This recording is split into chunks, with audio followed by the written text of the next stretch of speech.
Welcome, dear listener, to this journey through the culinary shadows of Victorian London.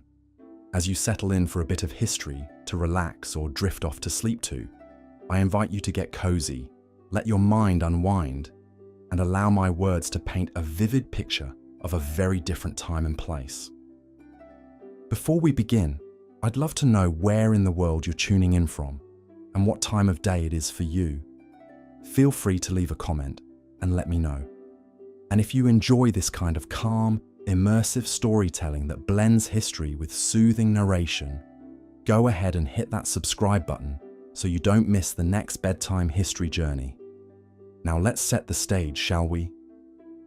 The year is 1858, and London is the bustling, beating heart of the most powerful empire on earth.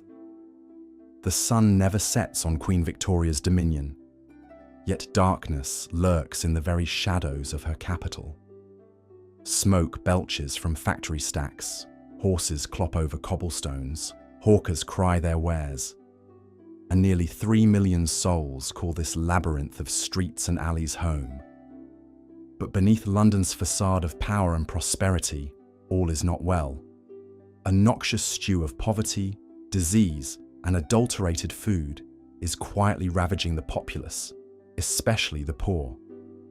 For you see, in this age before refrigeration, regular sanitation, and real regulation of the food supply, Londoners are playing a dangerous game of dietary Russian roulette with every bite. Over the next hour or so, we'll explore the seedy underbelly of Victorian London's food system in all its rancid, revolting glory. We'll meet the unsung heroes who fought to bring about change, and we'll marvel at the sheer resilience of a people who managed to survive these hungry years. So get settled in, perhaps with a cool glass of clean water or a warm cup of unadulterated tea, and let's embark on this journey together. Our story begins in the sweltering summer of 1858, a season that would go down in infamy as the year of the Great Stink. London, you see, was drowning in its own filth. With a population that had quadrupled in just 50 years, the city's primitive sewage system simply couldn't cope. Cesspools overflowed, human waste seeped into basements and streets, and the mighty River Thames itself had become little more than a giant open sewer. As the heatwave dragged on, the stench of London's accumulated excrement grew so overpowering that it even disrupted the business of government. The curtains of the Houses of Parliament were soaked in chloride of lime in a feeble attempt to block the reek wafting up from the Thames. One civil servant, in a fit of Victorian understatement, called the smell very unpleasant. But this was no mere assault on the nostrils. The Great Stink was a symptom of a far more insidious problem. You see, in a time before the link between germs and disease was understood, this fetid atmosphere was a breeding ground for all manner of contagion. Cholera, typhoid, and dysentery ran rampant, spread in no small part by a hopelessly contaminated food supply. The very staples upon which the Victorians relied, bread and beer, had become vectors for illness and deceit. Unscrupulous bakers, seeking to cut costs and disguise inferior ingredients, laced their loaves with alum, chalk, and even sawdust. The whiter the bread, the higher the status, so bakers used these adulterants to give even the cheapest flour a deceptively pure appearance. As for beer, the foamy pint that was the working man's faithful companion, it too fell victim to Victorian corner cutting. Cheap, often toxic ingredients like strychnine and cocculus indicus were used to bitter and strengthen watered-down brews. The phrase, "one for the road," takes on a rather more ominous meaning in this context. But amidst this grim landscape, a few brave souls were beginning to question the status quo. One such hero was a humble doctor with a nose for trouble, a certain John Snow. No, not that John Snow. London's problems couldn't be solved with a Valyrian steel sword. Dr. Snow had a hunch that cholera, the scourge that had claimed tens of thousands of lives in London's slums, was being spread not by bad air, as was commonly believed, but by contaminated water. Through meticulous investigation, Snow traced a major outbreak in the Soho district to a single water pump on Broad Street. With grim satisfaction, he removed the pump's handle and watched the epidemic subside. Snow's work was a major step forward, but the battle was far from won.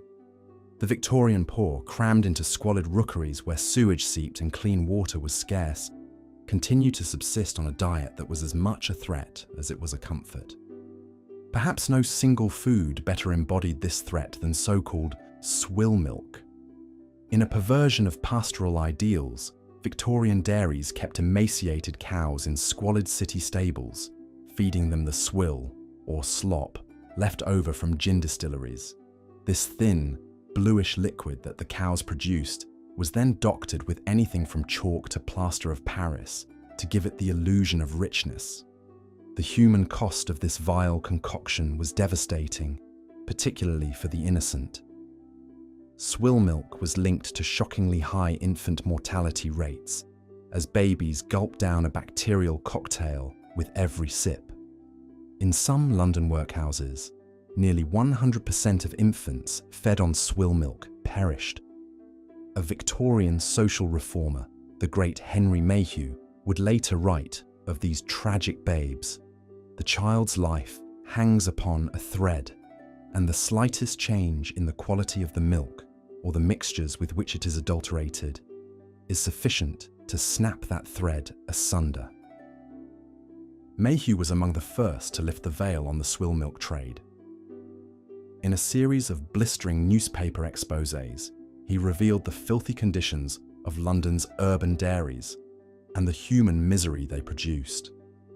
His work sparked a wave of public outrage and added to the growing clamour for food reform. But the fight was far from over.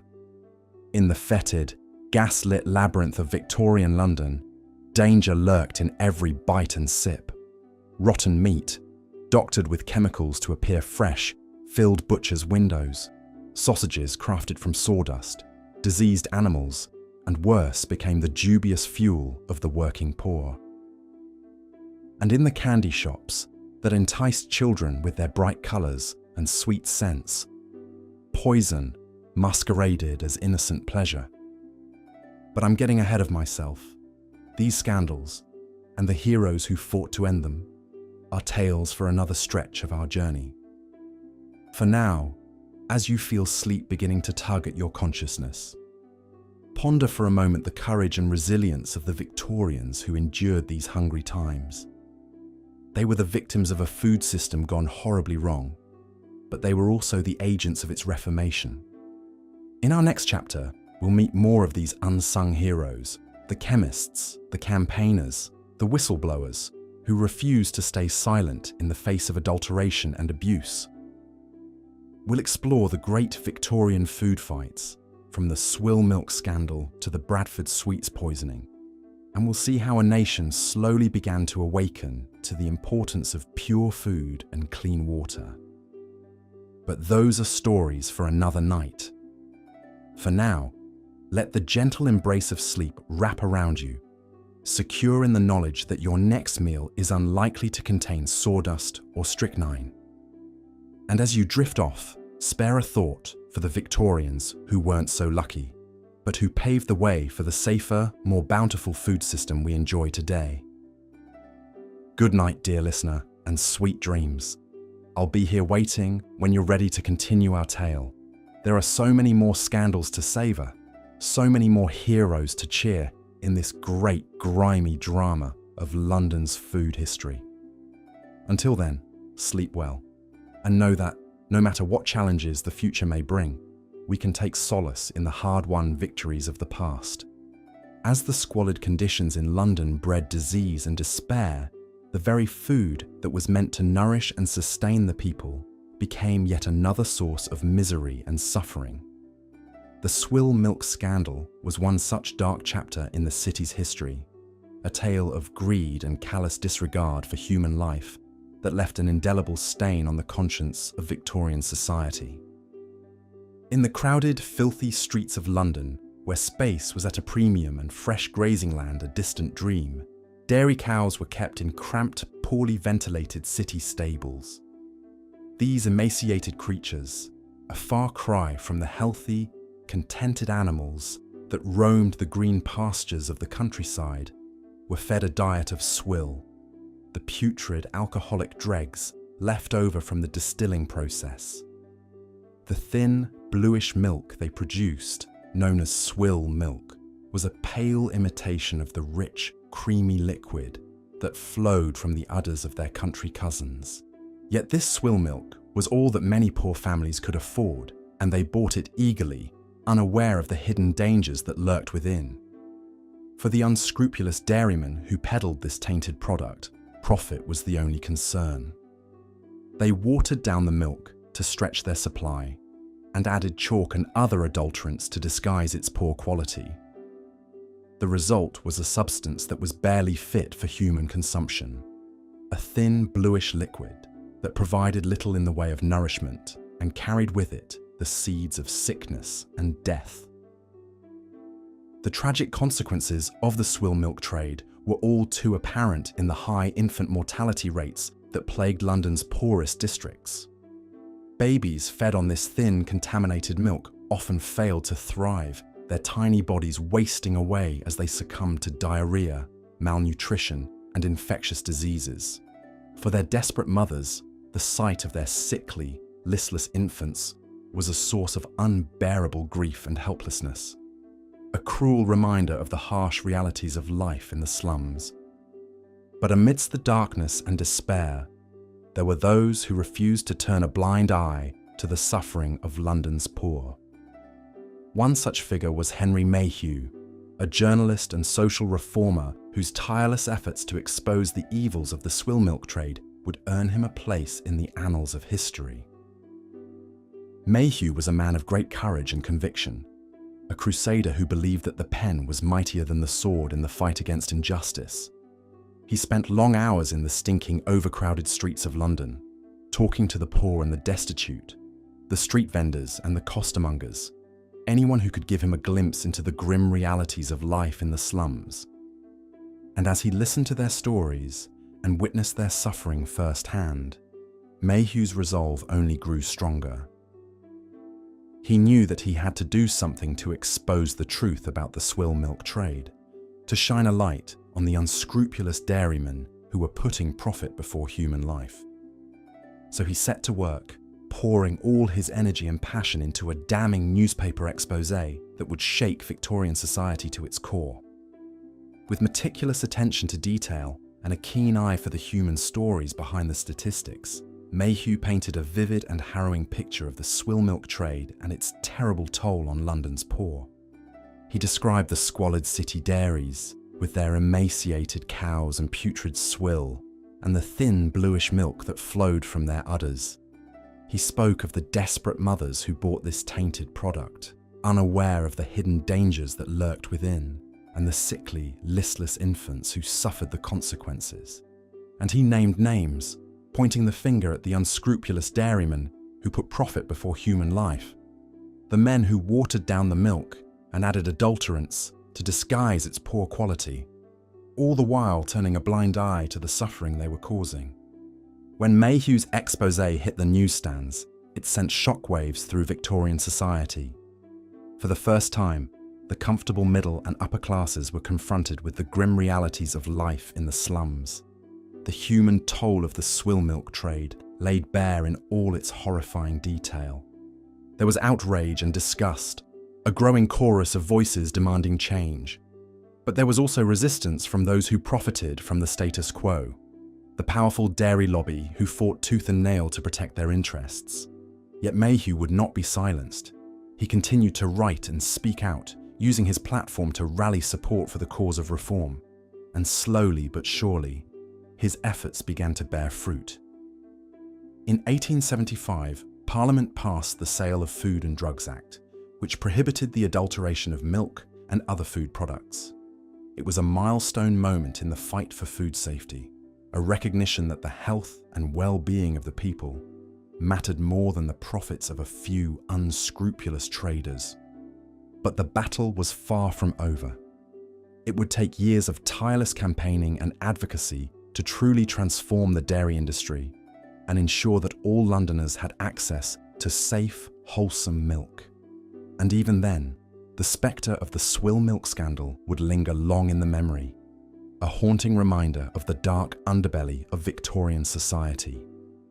Yet as we look back on this chapter in London's history, we can also find inspiration in the courage and determination of men like Henry Mayhew, the crusaders who fought tirelessly to expose the truth and bring about change. Their legacy is a reminder that even in the darkest of times, there are always those who will stand up for what is right, who will fight for the health and dignity of their fellow human beings. And so we remember the swill milk scandal not just as a tale of greed and suffering, but also as a testament to the power of the human spirit, the indomitable will to make a difference in the face of adversity. It is a reminder that progress is possible, that even the most entrenched injustices can be overcome with perseverance and courage. As we continue our journey through the dark underbelly of Victorian London, we will encounter many more such stories of struggle and triumph, of ordinary people rising up to face extraordinary challenges. And through it all, we will be reminded of the enduring resilience of the human spirit, the unquenchable thirst for justice and dignity that has always been a part of our shared history. So let us pause for a moment to remember the victims of the swill milk scandal, the innocent lives lost to greed and callousness, and let us also pay tribute to the heroes who fought to bring about change, the men and women who refused to accept injustice as the natural order of things. Their legacy is a reminder that even in the darkest of times, there is always hope, always the possibility of a better tomorrow. And as we continue to fight for a world where everyone has access to safe, nutritious food, we can draw strength and inspiration from their example, secure in the knowledge that progress is possible, that a brighter future lies ahead. But the story of London's food woes is far from over.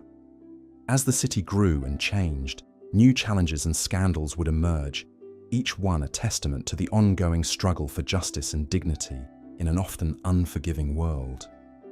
One such scandal was the adulteration of tea, a staple of the British diet that had become increasingly popular among the working classes.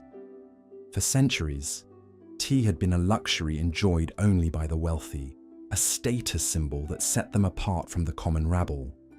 But as the British Empire expanded and trade routes opened up, tea became more widely available, and by the mid-19th century, it had become a beloved part of the national identity. But as demand for tea soared, so too did the temptation to cut corners and boost profits by any means necessary. Unscrupulous merchants began to adulterate their tea with a variety of cheap fillers, from sawdust and sheep dung to toxic dyes, and even iron filings. The result was a product that was often barely recognizable as tea, a bitter, unpalatable brew that bore little resemblance to the fragrant, comforting drink that had captured the hearts of the British people. For the poor, who relied on tea as a cheap source of comfort and sustenance, the consequences of this adulteration were dire. The toxic additives in their tea could cause a range of health problems, from stomach ulcers and kidney damage to more serious conditions like lead poisoning. And yet, with few other options available to them, they continued to drink the tainted tea, day after day, year after year. Enter Arthur Hill Hassall, a crusading chemist who made it his mission to expose the truth about tea adulteration and bring the perpetrators to justice. Born into a family of doctors, Hassall had a keen interest in public health and a deep commitment to using science to improve the lives of ordinary people. He began his crusade against tea adulteration in the early 1850s, using his skills as a chemist to analyze samples of tea from across London. What he found was shocking. Nearly half of all the tea sold in the city was adulterated in some way, often with substances that were harmful or even deadly to human health. Hassall's findings caused a sensation when they were published in the Lancet Medical Journal, sparking a wave of public outrage and calls for reform. But the tea industry, like the dairy lobby before it, was a powerful force, and they fought back hard against any attempts to regulate their business. Undeterred, Hassel pressed on, using his scientific expertise to develop new methods for detecting adulteration and working tirelessly to raise awareness of the issue among the public and the press. His efforts paid off in 1860 when Parliament passed the Food Adulteration Act, which prohibited the adulteration of food and drink with any substance that was injurious to health. It was a landmark moment in the fight for food safety, a recognition that the health and well-being of the people mattered more than the profits of a few unscrupulous traders. And yet, as with the swill milk scandal before it, the battle was far from over. In the years that followed, Hassel and other reformers would continue to fight against food adulteration, pushing for stronger regulations and harsher penalties for those who put profit before public health. They would face resistance and setbacks at every turn, but they would also inspire a new generation of activists and advocates, men and women who believed that everyone had the right to safe, wholesome food. As we remember the tea adulteration scandal and the work of Arthur Hill Hassel, we are reminded once again of the enduring power of science and activism to bring about positive change in the world.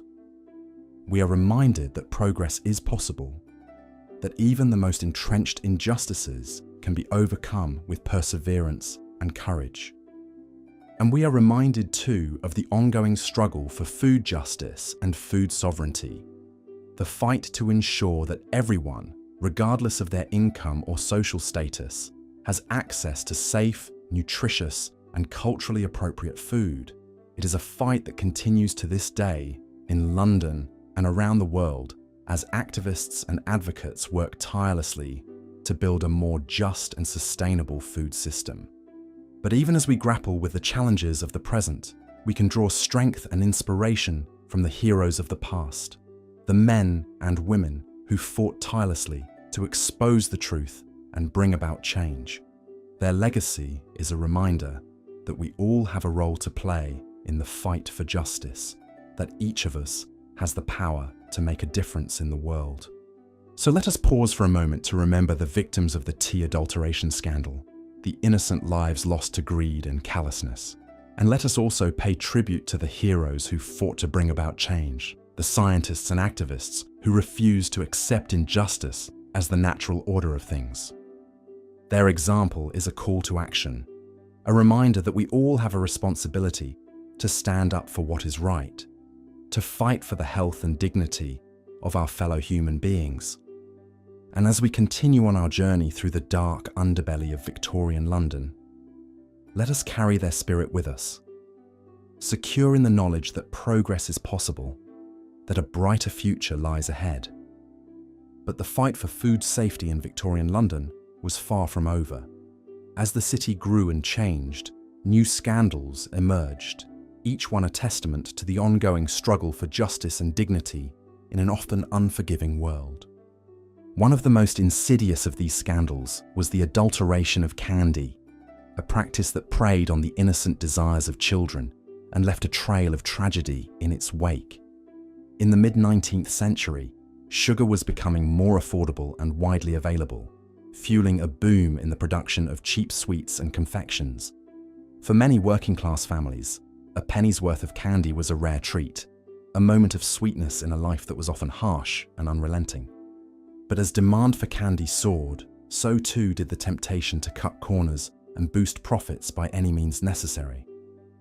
Unscrupulous candy makers began to adulterate their products with a variety of cheap and often toxic fillers, from red lead and mercury to copper and arsenic. The bright colours and sweet flavours of these tainted treats belied the deadly substances lurking within. The consequences of this adulteration were devastating.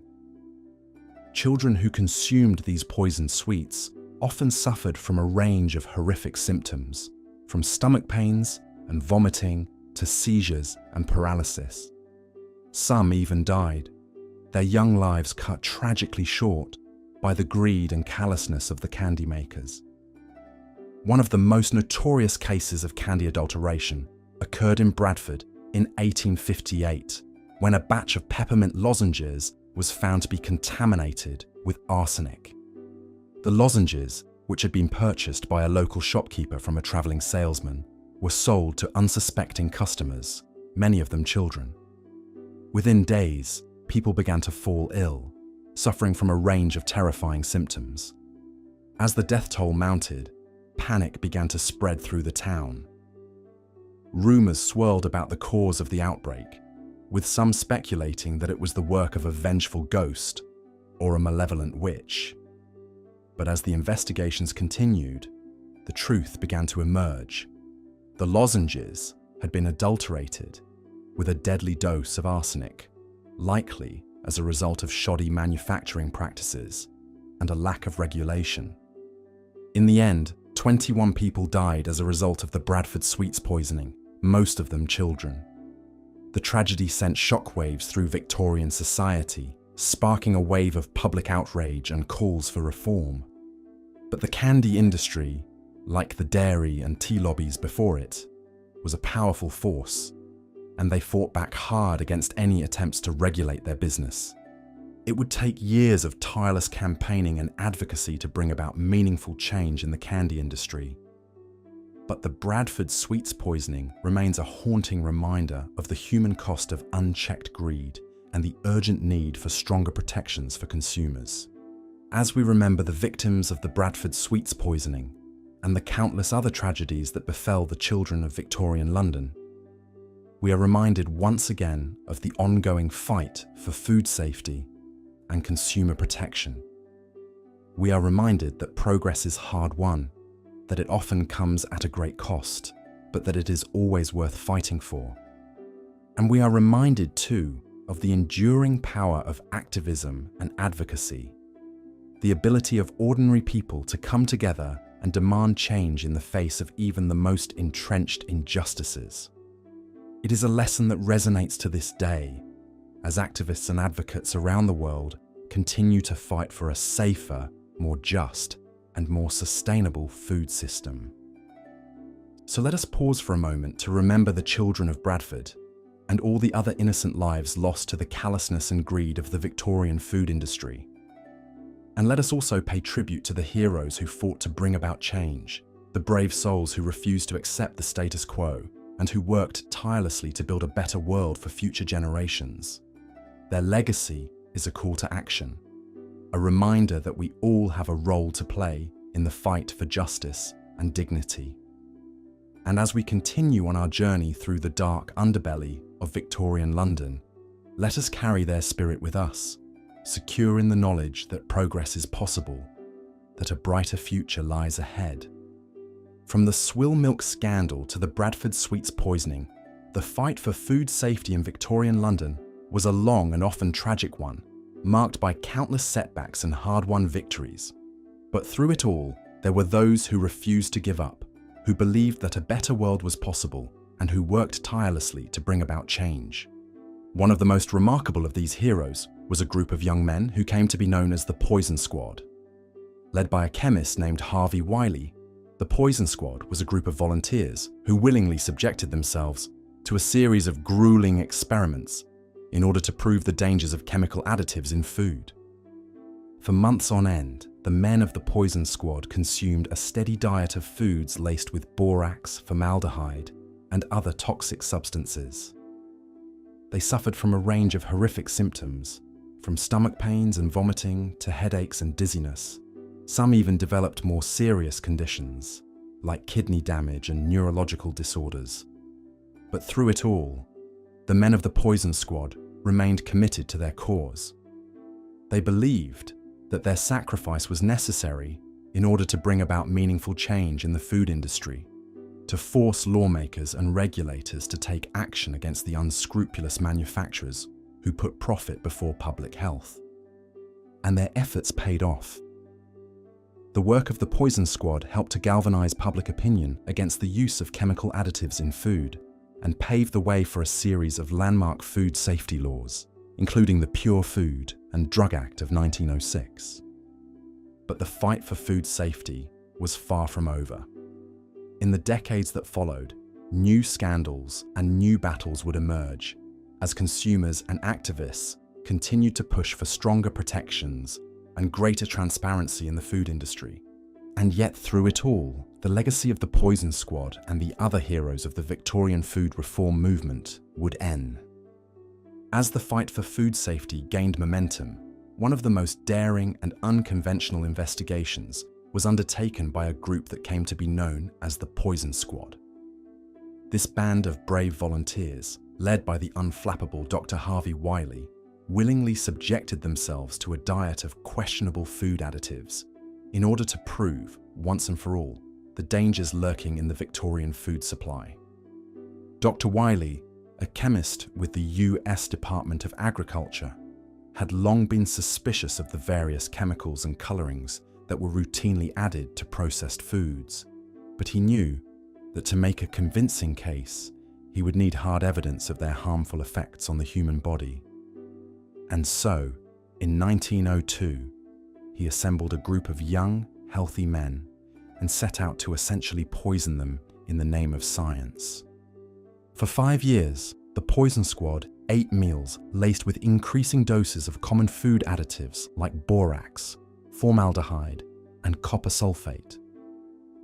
They recorded in detail the often unpleasant physical symptoms that resulted from headaches and nausea to more serious digestive issues. Dr. Wiley himself joined in the experiment, believing that he could not, in good conscience, ask others to take risks he was unwilling to take himself. The findings of the Poison Squad study, published in 1907, made it undeniably clear that many of the chemicals used in food processing had no place in the human diet. Armed with this damning evidence, Wiley became a vocal advocate for stricter food safety regulations. His work was instrumental in the passage of the landmark Pure Food and Drug Act of 1906 in the United States, which for the first time required food labels to list all ingredients and prohibited the use of any additives proven to be harmful.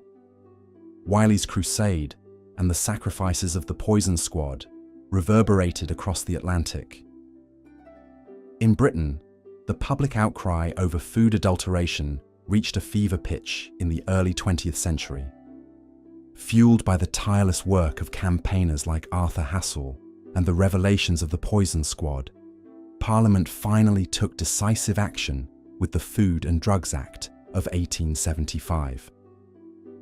This sweeping piece of legislation prohibited the sale of food or drink containing any injurious ingredients and made it an offence to mix, colour, stain or powder any food item with ingredients meant to render it harmful to health. Crucially, it also established a system of public analysts to regularly test food samples for adulteration, adding a much-needed layer of oversight to the food industry. The impact of these reforms was gradual but profound. By the turn of the century, the worst of the food scandals that had plagued Victorian Britain were largely a thing of the past. Bread was no longer whitened with alum and chalk. Milk was no longer watered down with filthy puddle water, and candy was no longer coloured with deadly metallic compounds. For the first time, the purity of the food supply was a matter of both government and public concern. Of course, the fight for safe and wholesome food was far from over. Even today, with all our advanced food safety regulations and modern testing methods, issues of adulteration and contamination still crop up from time to time. But we owe a great debt to the brave activists, scientists, and whistleblowers of the Victorian era, who quite literally risked their own health to bring the dangers of the food supply to light. As we tuck into our meals each day, it's easy to forget just how much we take the safety and abundance of our modern food for granted. But spare a thought for the Victorians, who endured some of the darkest and hungriest years in British history. Their hard-won battles for pure food paved the way for the much safer, more varied and more delicious diets we enjoy today. So the next time you bite into a crisp apple or savour a sip of rich creamy milk, take a moment to remember the everyday courage of those who came before us. The men and women who fought tirelessly to ensure that the food on our plates is not just filling, but safe and nourishing too. Their legacy is nothing less than the foundation of our modern food system, and for that, we owe them a debt of gratitude that can never be fully repaid. As we come to the end of our journey through the harrowing food landscape of Victorian Britain, it's worth reflecting on just how far we've come. In the space of just a few generations, we've gone from a world where food was routinely doctored with poisons and stretched with fillers, to one where we can enjoy an unprecedented bounty of safe, varied and nutritious options. But let us never forget the hard lessons of history. The story of food adulteration in Victorian Britain is a cautionary tale, reminding us of what can happen when profit is put before public health, and when the drive for cheap, plentiful food trumps all other concerns. It's a reminder that the safety and purity of our food supply is not something we can ever take for granted, but something we must continually fight to protect. So as we drift off to sleep, our bellies full and our minds at ease, let us spare a thought for the unsung heroes of the Victorian food wars. The brave activists, the dogged scientists, the whistleblowers and the reformers who fought so hard to ensure that the food we eat is not just filling, but safe and wholesome too. Their legacy is the very foundation of our modern food system, and for that, we owe them a debt of gratitude that can never be fully repaid. Good night, and bon appétit. As the fight for food reform gained momentum, a group of brave volunteers emerged who were willing to put their own health on the line in the name of science and public safety. They became known as the Poison Squad. The Poison Squad was the brainchild of Dr. Harvey Wiley, the chief chemist at the US Department of Agriculture. Wiley had long been concerned about the increasing use of untested chemical additives and preservatives in food, but he needed hard evidence to convince lawmakers to take action. So in 1902, Wiley assembled a group of young, healthy men and set them up in a special kitchen in the basement of the Agriculture Department. There, they were fed meals laced with some of the most common chemical additives of the time, things like borax, formaldehyde, and salicylic acid. The men of the Poison Squad knew they were taking a risk. They signed waivers absolving the government of responsibility if they became sick or died. Each day, they would sit down to meals carefully prepared with measured doses of suspected toxins. Wiley started with small amounts, gradually increasing the doses as he studied the effects. And those effects soon became apparent. The men experienced digestive distress, headaches, and skin rashes. Some developed more serious symptoms like vomiting and diarrhea. A few had to drop out of the study altogether due to the severity of their reactions. Throughout it all, Wiley meticulously documented the squad's decline in health. He used this data to publish alarming reports and put pressure on Congress to act. The Poison Squad experiments went on for 5 years, capturing the public's attention and sparking outrage. While the US was a world away from London, the impact of Wiley's work was felt across the Atlantic. His findings added to the growing body of evidence that chemical additives posed a real danger to human health. It bolstered the arguments of British reformers pushing for tighter regulations. The tide was beginning to turn. In 1875, Parliament passed the Sale of Food and Drugs Act, which for the first time made it an offence to sell adulterated food or drinks. The Act defined adulteration and set penalties for violations. It was a major step forward, though its enforcement was still somewhat patchy in the early years. But the very fact that the Act existed at all was a testament to the work of campaigners and scientists on both sides of the Atlantic. Men like Arthur Hassel, Henry Mayhew, Thomas Wakeley, and Harvey Wiley had fought tirelessly to expose the dangerous practices of unscrupulous food producers. They had put their reputations, and in some cases their own health, on the line to force change. And slowly but surely, those changes began to take hold. With the passage of the Food and Drugs Act, local authorities were empowered to take samples and submit them for analysis. Adulteration didn't disappear overnight, but it did become a much riskier proposition for would-be food fraudsters. Public analysts were appointed in towns and cities across Britain.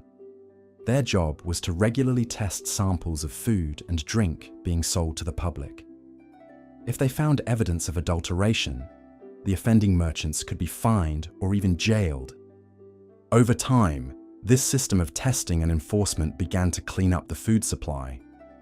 The widespread adulteration and contamination that had plagued early Victorian London gradually became a thing of the past.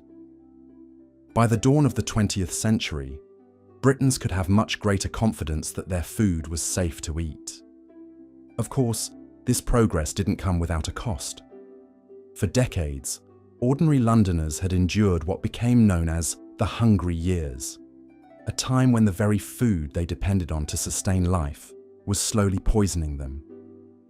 The effects of this tainted food had fallen particularly hard on the poor, who were forced to subsist on the cheapest and most adulterated products. But through it all, the people of London had shown a remarkable resilience.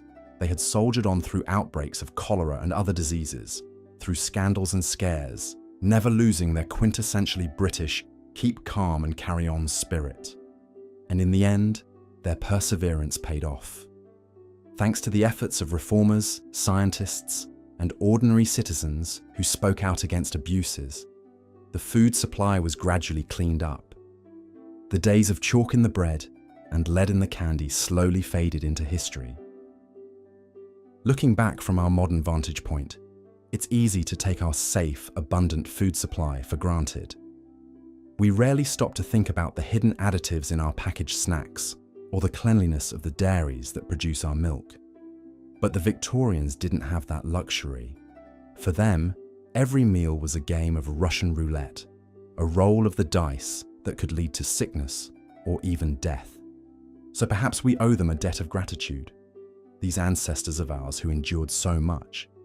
Their suffering paved the way for the food safety regulations we now take for granted. Their struggle ensured that we can sit down to our meals without fear of being poisoned. In the grand scheme of history, perhaps the travails of the Hungry Years were a necessary evil. They shone a light on the dark underbelly of the food industry and galvanized a movement for change. Without that catalyst, who knows how long the abuses might have continued unchecked. So the next time you bite into a sandwich or sip a glass of milk, take a moment to remember the Victorians. Remember the reformers and scientists who fought for change, and the ordinary people who endured so much in the name of progress. Their story may be a difficult one, but it's one that deserves to be told and remembered. And with that, we come to the end of our journey through the dark and twisted alleyways of Victorian London's food supply. It's been a harrowing tale at times, full of swindlers and poisoners, and no shortage of human suffering. But it's also a tale of progress, of the slow but steady march towards a safer, healthier world. So let us take that progress to heart. Let us never forget the lessons of the Hungry Years, or the courage of those who fought to end them. And let us always strive to do better, to create a world where safe, nourishing food is a right for all, not a privilege for a few. Thank you for joining me on this journey through history. May your dreams be sweet, and your meals always free from adulteration. Good night, and sleep well.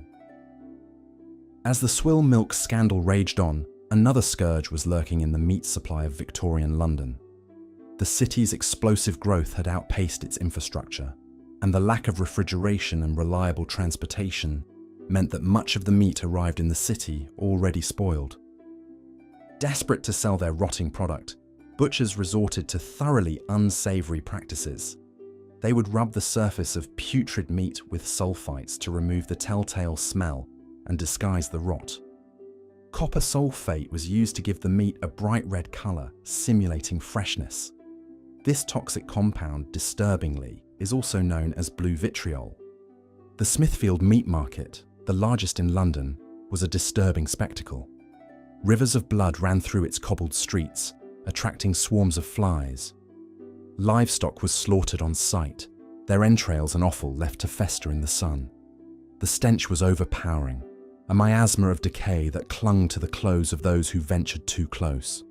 But perhaps no one embodied the ethos of the tainted meat trade more than Thomas Otter, the self-proclaimed sausage king. Otter ran a sprawling factory in the heart of London, churning out cheap sausages by the cartload. His secret: a stomach-turning blend of old meat, rancid fat, sawdust, and breadcrumbs, all minced together and stuffed into casings. Otter's sausages were enormously popular among the working poor, who couldn't afford better cuts of meat. They were sold from street carts and in public houses, often washed down with a pint of watery beer.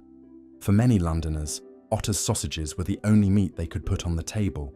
But the truth about the Sausage King's empire was far darker. Otter was not above using diseased animals in his products. When supplies ran low, he would send out scouts to round up stray dogs and even cats, which would end up in the day's batch of sausages. Horsemeat too found its way into Otter's grinders, with shocking regularity. Despite persistent rumours about the contents of his sausages, Otter remained defiantly unrepentant. "Sawdust is cheap," he once quipped to a journalist, "and meat is dear."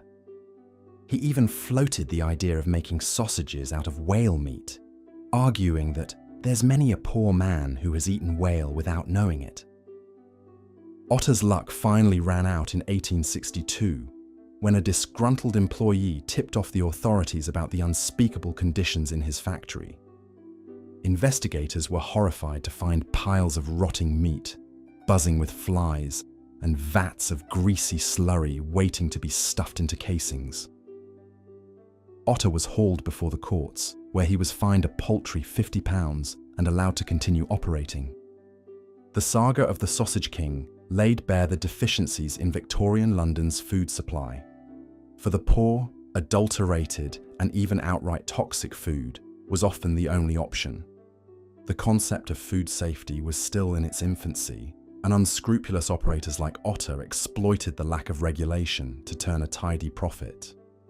But change was on the horizon.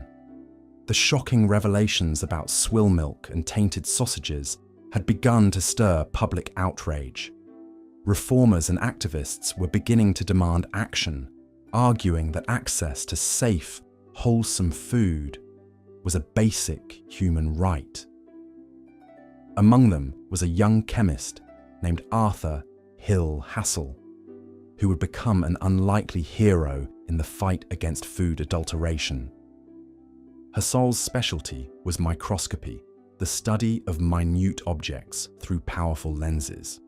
He had a particular fascination with the microscopic world of food, and he began to systematically collect and analyze samples from across London. What he found was nothing short of horrifying. Tea, the beloved beverage of the British Empire, was routinely cut with leaves from other plants, sheep dung, and even toxic dyes. Coffee was mixed with chicory root, acorns, and burnt sugar. Bread, the staff of life, was whitened with alum and chalk, while rancid butter was coloured with poisonous lead chromate to make it appear fresh. Hassall published his findings in a series of articles for the Lancet Medical Journal, accompanied by detailed illustrations of the adulterants he had uncovered. The public was shocked and outraged. How could such widespread deception be allowed to continue? The answer, of course, was money. Adulterating food was enormously profitable, and the fines for getting caught were laughably small. Hassall estimated that the total value of adulterated food in Britain was as high as £15 million per year, an astronomical sum in Victorian times. But Hassall was determined to effect change. He began a relentless campaign of public education and lobbying, arguing that food adulteration was not only a threat to public health, but a moral outrage. His efforts caught the attention of Parliament, which launched a series of inquiries into the problem. In 1860, Parliament passed the first Food Adulteration Act, which prohibited the sale of adulterated food and drink. The act was a milestone in the history of consumer protection, but it was also deeply flawed. enforcement was left up to local authorities, who often lacked the resources or the will to prosecute offenders. Hassall continued his crusade, publishing a book called Food and Its Adulterations that laid out the scope of the problem in exhaustive detail. He even took to the lecture circuit, giving public demonstrations of how to detect common food frauds using a microscope. Slowly but surely, Hassall's work began to have an impact. The public was becoming more aware of the dangers of adulterated food, and they were demanding action. The Times of London, the most influential newspaper of the day, threw its weight behind the cause, publishing a series of scathing editorials that lambasted the poisoners of the food supply. In 1872, Parliament passed a more comprehensive Food Adulteration Act, which required local authorities to appoint public analysts to test food samples for purity. The Act also introduced penalties for offenders, including fines and even imprisonment. The fight against food adulteration was far from over, but Hassall's tireless work had laid the foundation for a new era of food safety. His legacy can be seen in the stringent food labelling and purity laws that govern the modern food industry, ensuring that the food we eat is safe, wholesome, and exactly what it claims to be. But the Victorian era had one more food scandal up its sleeve, one that would shock the nation and claim the lives of innocent children. This is the story of the Bradford sweets poisoning, a tragedy that unfolded in the most unlikely of places. A humble candy shop in the north of England. In the fall of 1858, a peddler named William Hardacre arrived in the town of Bradford, Yorkshire, with a batch of peppermint lozenges to sell. Hardacre was a familiar figure in the town, known for his colourful arrays of sweets and candies that he sold from a tray around his neck. On this particular occasion, Hardacre's lozenges were a vibrant green colour, flecked with bits of white. They were a hit with the local children, who gobbled them up eagerly. But within hours, the first victims began to fall ill. The symptoms were agonising, violent vomiting, searing abdominal pain, and an awful metallic taste in the mouth. By evening, more than 200 people had been stricken, most of them children. 21 would ultimately die, writhing in agony as their internal organs failed. The culprit, it turned out, was arsenic. Hardacre had purchased his peppermint oil from a local druggist, who had inadvertently mixed up his bottles and sold the peddler oil laced with the deadly poison. The green colour of the lozenges had come from the arsenic itself, which had been mixed in at a concentration of 12%. The Bradford poisoning was a shocking reminder of the dangers lurking in everyday foods. Arsenic was commonly used as a green colorant in Victorian confectionery, along with other toxic substances like copper and lead. There were no laws regulating the use of these poisons, and unscrupulous candy makers often used them to cut costs and create eye-catching colors. The tragedy sparked a wave of public outrage and calls for reform. Newspapers across the country ran lurid accounts of the children's suffering, accompanied by editorials demanding stricter regulations on food additives. The Times of London thundered that the poisoned sweet scandal was a national disgrace and a monstrous evil. Parliament, still reeling from the swill milk and rotten meat scandals, was forced to act. In 1860, they passed the Adulteration of Food and Drink Act, which prohibited the use of poisonous substances in food and required candy makers to list their ingredients on the label. The act was a major step forward, but it was still far from perfect. Loopholes in the law allowed candy makers to continue using toxic colorants as long as they were not directly added to the food. Copper salts, for example, could still be used to color pickles and preserves as long as they were applied to the jar lids rather than the food itself. Lead chromate, a bright yellow pigment, remained a popular coloring agent in custard powders and sauces. It would take another 2 decades and several more high-profile poisoning cases before Parliament finally passed the Sale of Food and Drugs Act of 1875, which closed many of these loopholes and established a system of food inspections and testing. The Act marked a major turning point in the fight for food safety, and its basic framework remains in place to this day. But the road to reform was long and bitter, paved with the suffering of ordinary people. The Victorian poor, in particular, bore the brunt of the era's food scandals.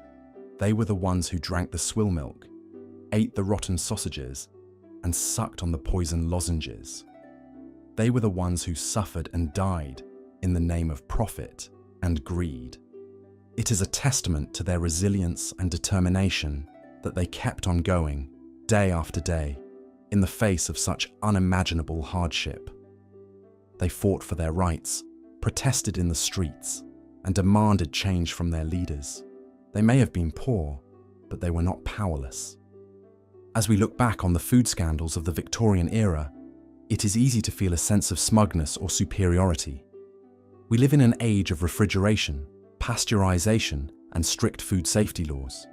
We take for granted the abundance and variety of our modern diets, the ease with which we can access safe, nutritious food.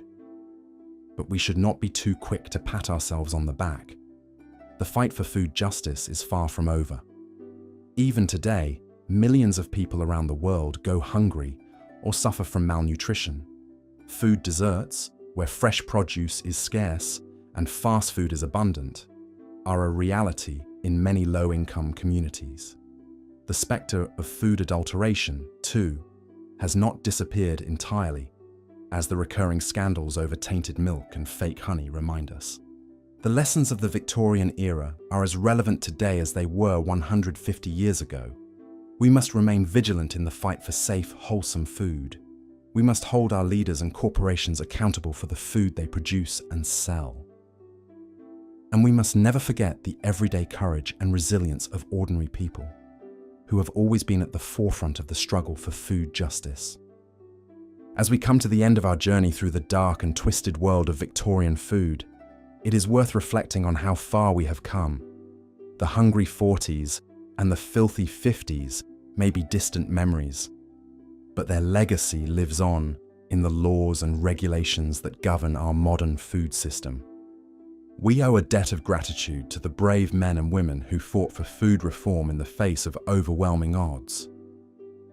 People like Henry Mayhew, who exposed the horrors of the swill milk trade, Arthur Hassel, who waged a one-man war against food adulteration, and the countless ordinary citizens who raised their voices in protest and demanded change. Their courage and determination laid the foundation for the food safety laws and regulations we take for granted today. Thanks to their efforts, we can walk into a supermarket and buy a carton of milk or a package of sausages without fear of being poisoned or sickened.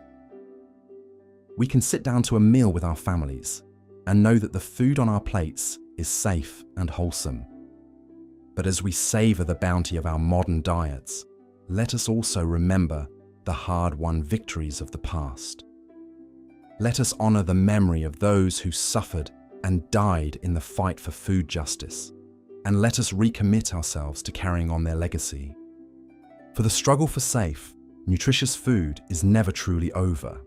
It is a constant battle against greed, ignorance, and indifference, a battle that requires eternal vigilance and tireless advocacy.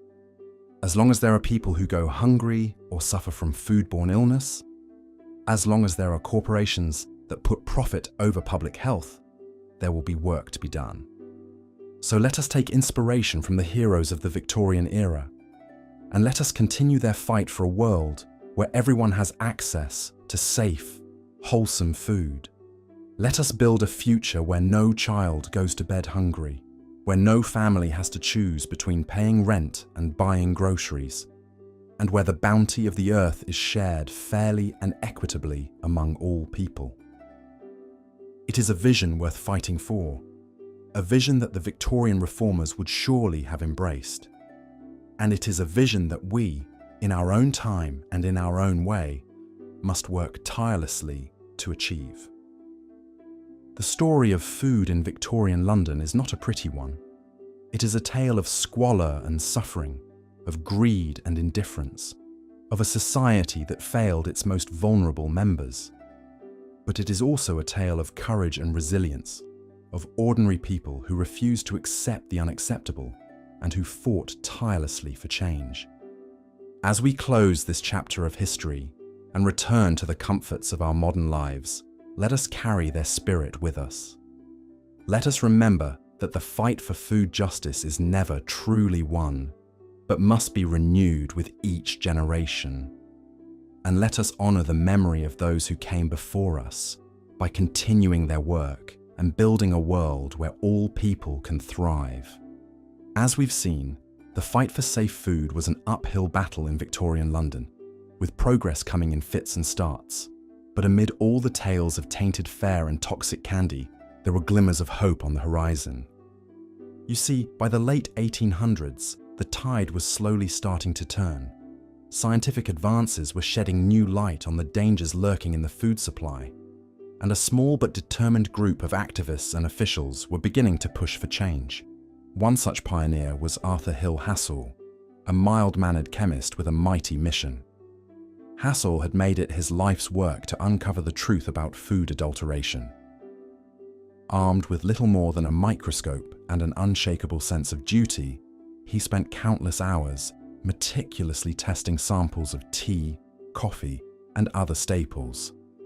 And what he found was nothing short of shocking. In one famous case, Hassall discovered that a popular brand of coffee was generously enriched with a mixture of chicory, roasted wheat, and burnt sugar. Another so-called coffee contained not a single coffee bean, just a dubious blend of mustard seed, rice flour, and dog biscuit. Hassall's findings caused a sensation when they were published in the medical journal, The Lancet, in 1851. Suddenly, the ugly truth about food fraud was out there for all to see. But Hassall wasn't content to just expose the problem. He wanted to solve it. In 1860, largely thanks to Hassall's tireless advocacy, Parliament finally passed the first Food Adulteration Act. It was a watershed moment, the first time that food safety was enshrined in law. The Act prohibited the sale of adulterated food and drink, and empowered local authorities to enforce the new rules through inspection and testing. Of course, the road ahead was still long and bumpy. Unscrupulous merchants found ways to skirt the law, and enforcement was often lax. But the Food Adulteration Act was a crucial first step, a foundation to build on in the years to come, and build they did. In 1875, Parliament passed an even more comprehensive Food and Drugs Act, which tightened regulations and stiffened penalties for offenders. Suddenly, selling contaminated milk or poison-laced candy wasn't just immoral, it was illegal. This ushered in a new era of food safety, with local public analysts regularly sampling and testing products to keep consumers safe. Bit by bit, the food supply began to improve. Chalk and alum disappeared from the bread. Dairies were forced to clean up their act. And while food adulteration didn't vanish overnight, it was no longer the rampant scourge it had once been. But perhaps the most fascinating chapter in this story of food reform was the tale of the so-called Poison Squad. This was a group of uncommonly brave volunteers who, believe it or not, willingly ate foods laced with chemical additives to prove they were harmful. The Poison Squad was the brainchild of Dr. Harvey Wiley, the chief chemist at the US Department of Agriculture. Starting in 1902, Wiley recruited a group of young men to be his human guinea pigs. For 5 years, these stalwart volunteers dutifully downed doses of borax, formaldehyde, and other suspect substances that were commonly used as food preservatives at the time. The results were clear and damning. The Poison Squad suffered a litany of ailments, from digestive distress to headaches to depression. Some even had to drop out of the study due to the severity of their symptoms. But their sacrifice was not in vain. Wiley's findings caused a public outcry and added momentum to the growing push for stronger food safety laws. In 1906, Congress finally passed the landmark Pure Food and Drug Act, which prohibited the sale of misbranded or adulterated foods and laid the foundation for the modern FDA. So, As we reflect on the Victorian era from the comfort of our modern, well-regulated food system, it's worth remembering the everyday heroes who got us here. The chemists and campaigners, the whistleblowers, and the poison squad. These were the folks who quite literally put their money and their health where their mouths were. It's thanks to their courage and determination that we can now take for granted the luxury of not having to worry about chalk in our bread or lead in our candy. And while the Victorian poor may have had to endure the injustice of the hungry years, their sacrifices paved the way for a safer, healthier future for us all. As we wrap up our journey through the treacherous terrain of Victorian food, one thing is abundantly clear. We've come a long, long way. No longer do we have to play Russian roulette every time we sit down for a meal. No more do we have to worry that our sausage might contain something unspeakable, or that our milk might be more swill than goodness. But let's not get too complacent. The battle for safe, wholesome food is never truly over. Even today, with all our advances and regulations, food scandals still crop up from time to time. Tainted meat, contaminated produce, mislabeled ingredients. These modern menaces remind us that eternal vigilance is the price of a safe supper. So perhaps the real lesson of our Victorian food foray is simply this: to appreciate what we have, but never take it for granted. To remember the hard-won victories of the past, but also to stay watchful for the challenges of the future. And above all, to raise a glass of clean, unadulterated milk to the unsung heroes who fought so that we might eat without fear. The scientists and activists, the testers and tasters, these guardians of the gullet deserve a place of honor in our hearts and our histories. So the next time you bite into a sausage or sip a cup of tea, spare a thought for the folks who made it possible. The Victorians may have had to swallow some unsavory stuff, but in the end, their bitter fare paved the way for our sweet freedom. And on that palatable note, dear listener, it's time to rest your weary head. May your dreams be filled with glorious grub, untainted by the ghastly ghouls of yesteryear, for in the end, that's what our heroes were fighting for, the simple, sacred right to eat in peace. Good night and bon appétit. As the fight for food reform gained momentum, a group of unlikely heroes emerged, the so-called poison squad. These brave volunteers, led by the determined chemist Dr. Harvey Wiley, took it upon themselves to be human guinea pigs in the name of science and public health. You see, in the late 19th century, there were still no regulations on what additives could be used in food. Manufacturers could put virtually anything they wanted into their products, from formaldehyde to boric acid to copper sulfate. Dr. Wiley was convinced these chemicals were slowly poisoning the public, but he needed hard evidence to prove it. So in 1902, he assembled a group of young, healthy men and set them up in a special kitchen at the Department of Agriculture. There, they would eat meals laced with measured doses of suspected toxins, carefully noting any ill effects. The newspapers caught wind of the experiment and dubbed the volunteers the Poison Squad, a moniker they cheerfully embraced.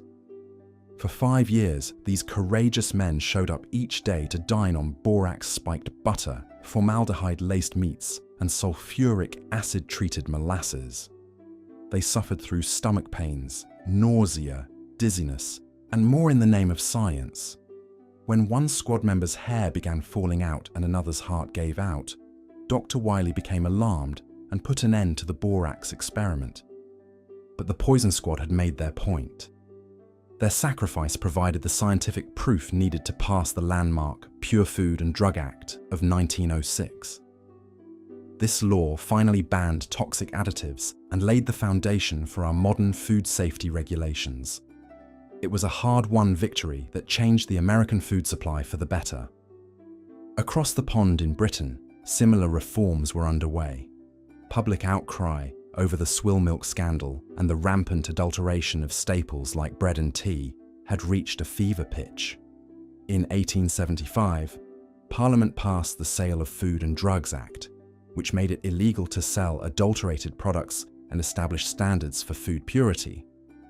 Local councils hired public analysts to routinely test food samples and root out fraudulent suppliers. Offenders faced fines and even jail time if caught hawking tainted goods. Gradually, the food supply began to improve as producers were held to higher standards of safety and quality. But change didn't happen overnight. Unscrupulous manufacturers still found ways to cheat the system, and enforcement of the new laws was often lax. It would take decades of tireless work by reformers and regulators to truly clean up Britain's food supply. Yet by the dawn of the 20th century, the tide was turning. The days of chalk-dusted bread, lead-laced candy, and strychnine-spiked beer were finally coming to an end. A safer, more wholesome food supply was on the horizon, thanks to the efforts of campaigners, scientists, and everyday citizens who refused to stay silent in the face of injustice. As we reflect back on the hungry years of Victorian Britain, it's easy to feel a sense of smug superiority. We modern folk, with our refrigerators and our food safety laws and our understanding of germs, could never fall prey to such horrors, right? But the truth is, the Victorians were not so different from us. They were simply people trying to feed their families the best way they knew how, in a world that was often stacked against them. In many ways, the story of food reform in Victorian Britain is a story of everyday courage. It's about the bravery of mothers who marched in the streets to demand pure milk for their babies, and the determination of scientists who spent long hours hunched over microscopes searching for the truth. It's about the resilience of a people who looked squalor and disease in the face and said, "No more." So the next time you bite into a sandwich or sip a cup of tea, take a moment to remember the unsung heroes who made it possible. The activists and reformers, the poison squad and the public analysts who fought so that we might eat without fear. They may not have statues erected in their honor or streets named after them, but their legacy lives on in every wholesome meal we enjoy today. And as we drift off to sleep, our bellies full and our minds at ease, let us offer a word of thanks for the invisible army that stands watch over our food supply. The inspectors and regulators, the farmers and producers who work tirelessly to ensure that the food on our plates is safe and nourishing. They are the inheritors of the Victorian reformers' legacy, the guardians of our modern bounty. In the end, perhaps that is the true lesson of the hungry years, that progress is possible, even in the face of overwhelming odds. That by banding together and refusing to accept the status quo, ordinary people can achieve extraordinary things. It's a lesson that feels just as relevant today as it did over a century ago. So let us take heart from the example of our Victorian forebears. Let us celebrate their triumphs and learn from their struggles. And let us never forget the hard-won battles that brought us to where we are today. A world where food is not just sustenance, but a source of joy, community, and abundance. A world where the horrors of the hungry years are but a distant memory, fading like a half-remembered dream in the light of a new dawn. As the swill milk scandal raged on, another dietary staple was proving just as hazardous to the health of Victorian Londoners: meat. The city's explosive growth had created an insatiable demand for meat, and suppliers went to unscrupulous lengths to maximize their profits. Most of the meat arrived in the city already in a putrid state, having traveled for days without refrigeration. Butchers would mask the rotting flesh by dusting it with sulfites and dyeing it with red pigment to give it the appearance of freshness. This deception allowed them to pass off spoiled meat as a quality product to unsuspecting customers. But perhaps no one exemplified the unethical meat trade quite like Thomas Otter, the self-proclaimed sausage king. Otter built his sausage empire on the most unsavory of ingredients. His sausages were filled with sawdust, rotten meat, and even the flesh of dogs and horses. For years, Otter grew rich off of his adulterated sausages, while his customers suffered the consequences of consuming his tainted products. Otter's story is a cautionary tale of the dangers of unchecked greed and the importance of food regulation. He operated in a time when there were few laws in place to protect consumers from unscrupulous food producers. His cheap, adulterated sausages were a staple for many poor and working-class Londoners who could not afford better quality meat. They had no choice but to trust that the food they were buying was safe to eat. It wasn't until the 1860s that the tide began to turn against Otter and his ilk. A series of exposés in the press revealed the shocking truth about the state of London's meat supply. The public was outraged to learn that they had been unknowingly consuming rotten and adulterated meat. The government was finally forced to take action and passed the Adulteration of Food and Drink Act in 1860. The act prohibited the sale of food and drink that had been adulterated with harmful substances. While the act was a step in the right direction, it was not enough to completely stamp out the practice of food adulteration. Unscrupulous producers like Otter found ways to skirt the law and continue their deceptive practices. It would take several more decades and the tireless efforts of food safety advocates before real change was achieved. As we sip our tea and nibble on our biscuits, it's easy to forget the dark history behind these seemingly innocuous pleasures. But the tea adulteration scandal that rocked Victorian London serves as a stark reminder of the importance of food safety regulations. In the 19th century, tea was the beloved national drink of England, with even the poorest families indulging in a daily cup. But as demand for tea soared, so did the opportunity for unscrupulous merchants to make a quick profit. They began adulterating tea leaves with a host of unsavory ingredients, from sheep dung to toxic dyes. One of the most common adulterants was the leaves of other plants, such as hawthorn and sloe. These leaves were dried and mixed in with the tea, making it difficult for consumers to detect the deception. Some merchants even went so far as to use the spent leaves from other customers' teapots, drying them out and reselling them as fresh tea. But the adulteration didn't stop there. To make the tea look more appealing, merchants would often add poisonous green dyes made from copper. They also used black lead to make the tea appear darker and more robust. These toxic additives slowly poisoned the unsuspecting public. It wasn't until the work of one man that the full extent of the tea adulteration scandal came to light. Arthur Hill Hassall, a chemist and microscope expert, took it upon himself to investigate the purity of England's tea supply. He collected samples of tea from across London and analysed them under his microscope. What he found was shocking.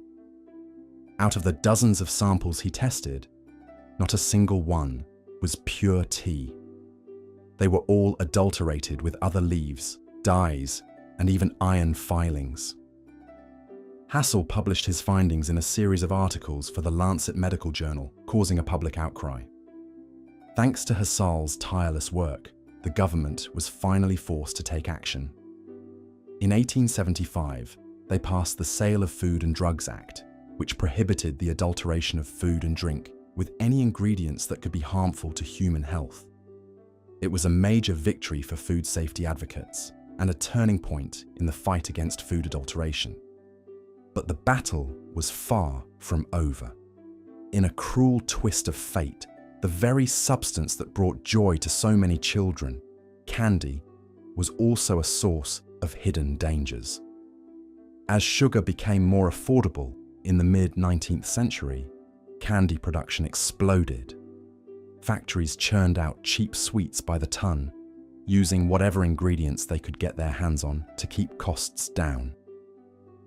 One of the most popular candies of the time was Jelly Babies, chewy sugar-coated treats in the shape of small infants.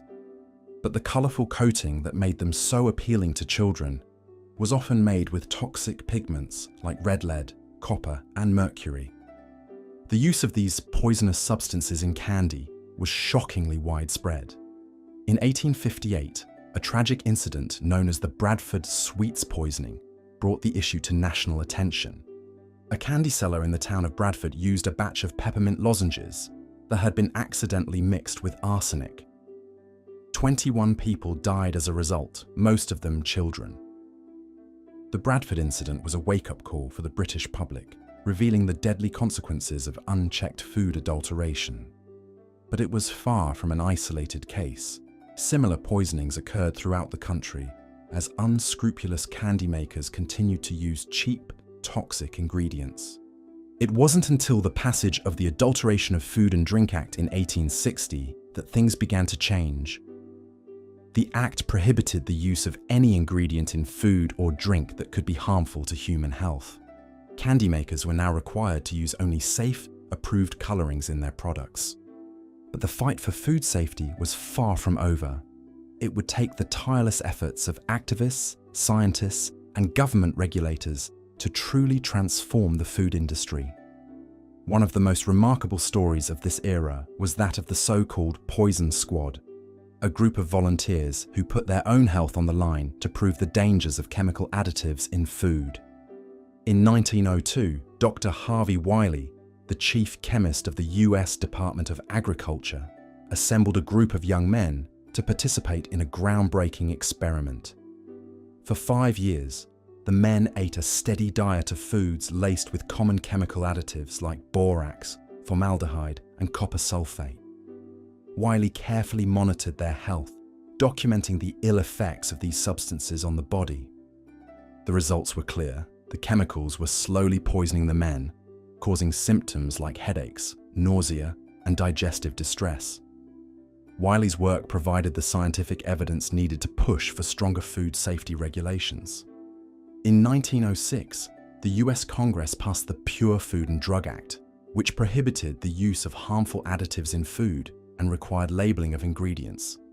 Wiley's story is just one example of the everyday heroes who fought to make our food supply safer.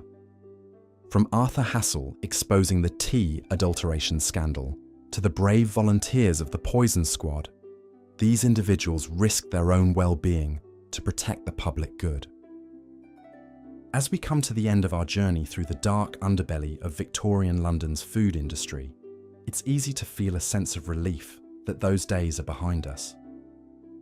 We can walk into a supermarket today and trust that the food on the shelves is safe and wholesome, thanks to the hard-won battles of the past. But the story of food adulteration is not just a relic of history.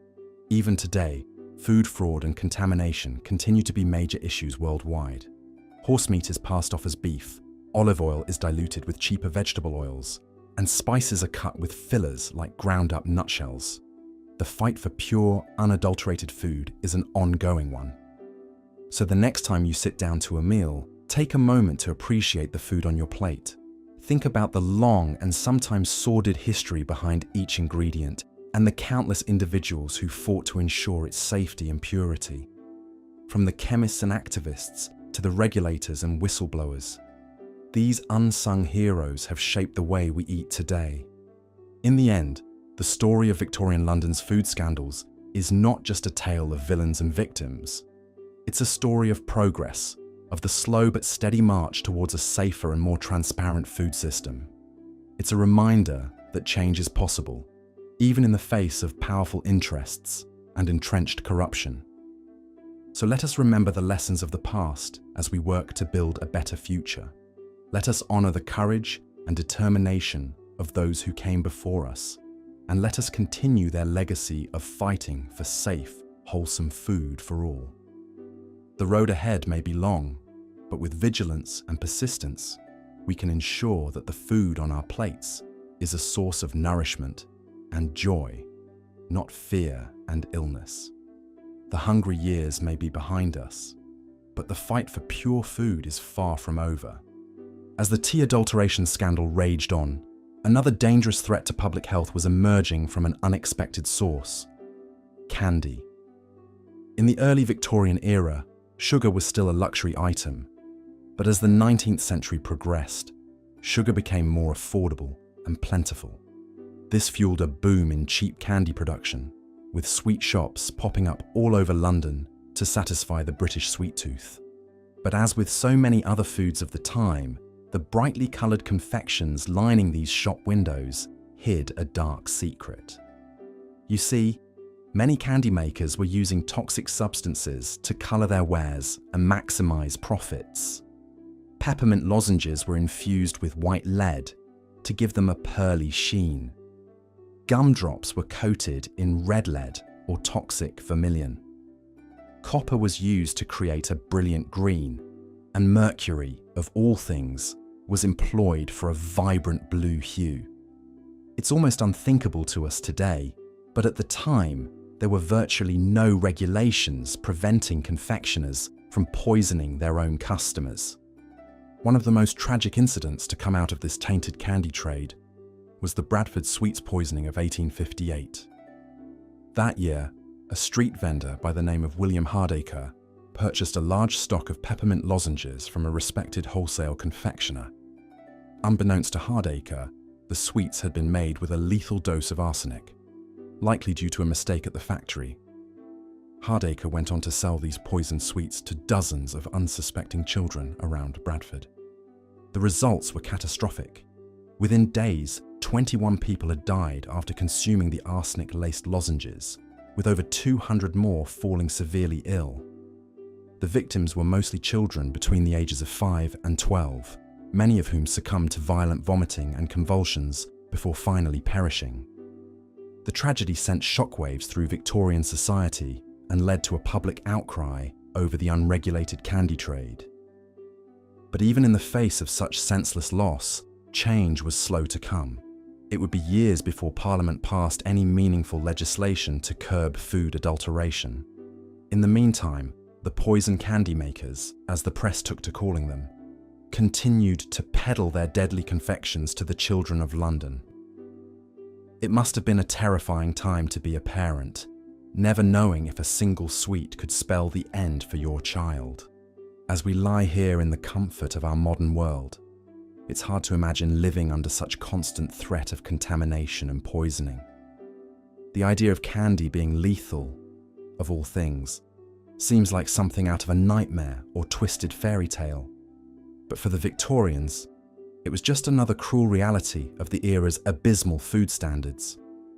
The poison candy makers may have profited from death for a time, but their legacy is one of tragedy.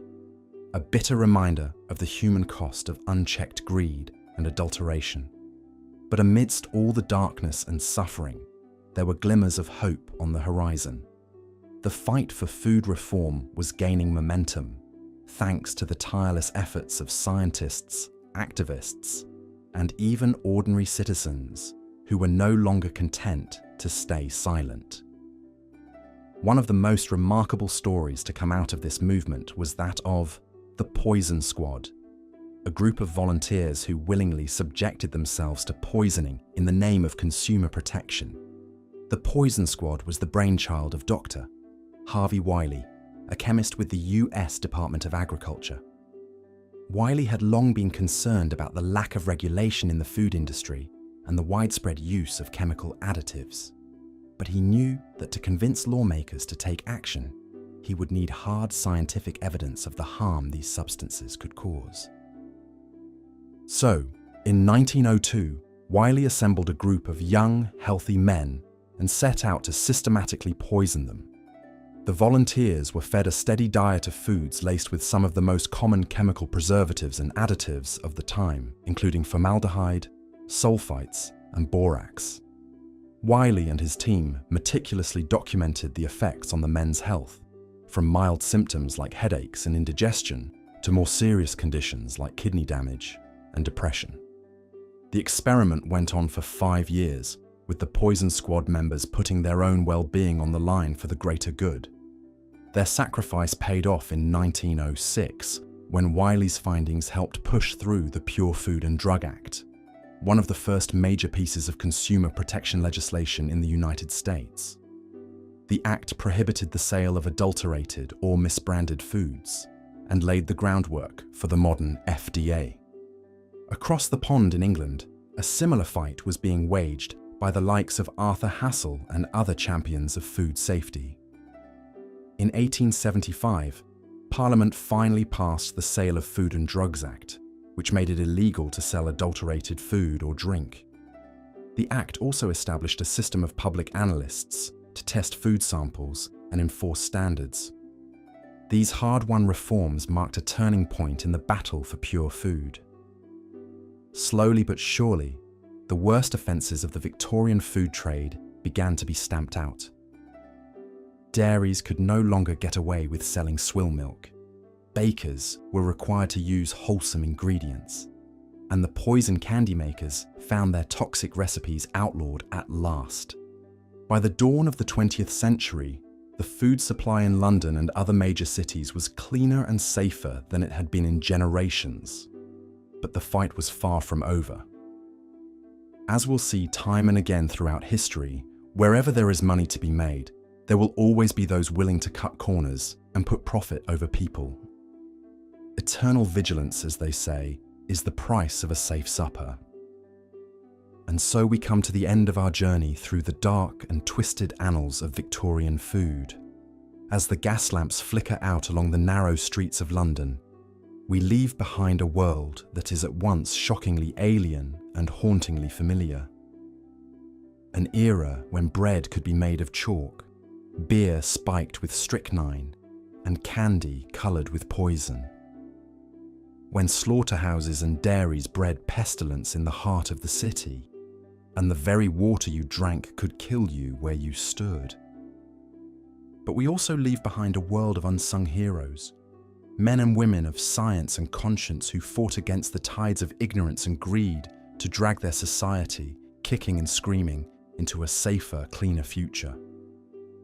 The likes of Henry Mayhew, John Snow, Arthur Hassel, and Harvey Wiley may not be household names, but we owe them a profound debt of gratitude.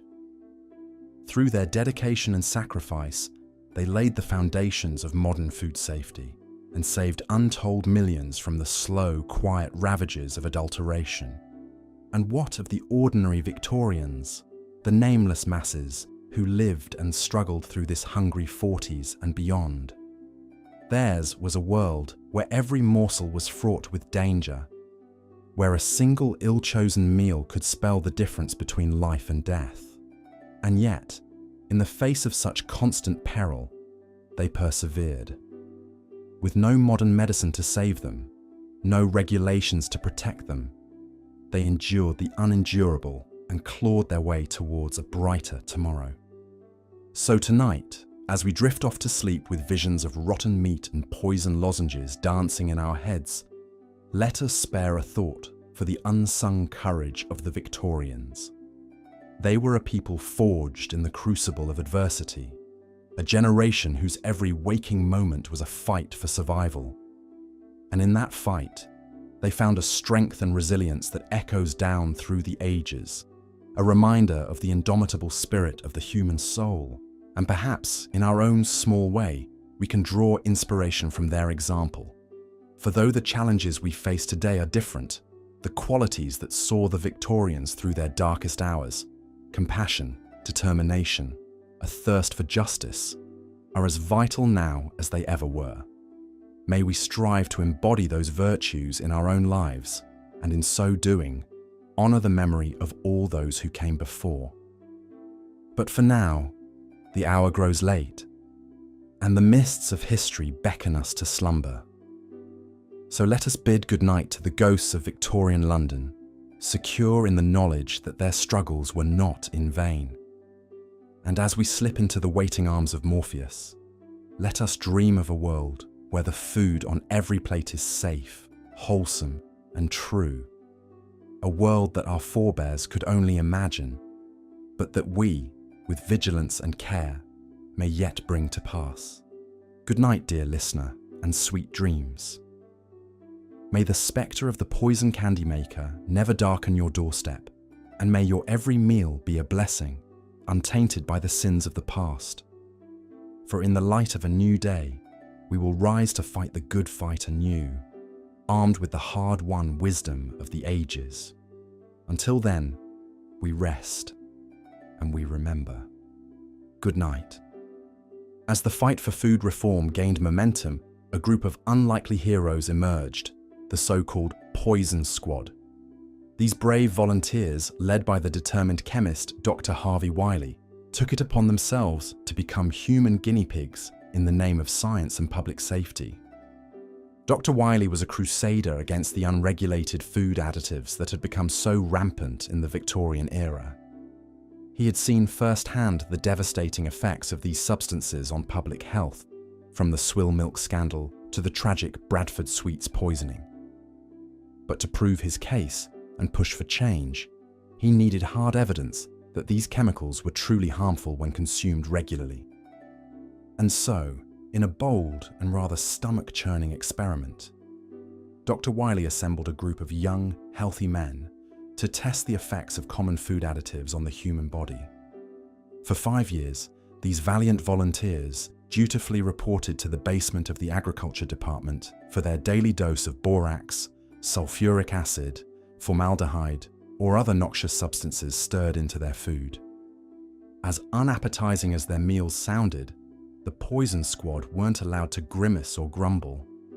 They had to clean their plates and maintain a stiff upper lip, no matter how much their stomachs protested. Dr. Wiley kept meticulous records of their weight, digestion, and overall health throughout the experiment.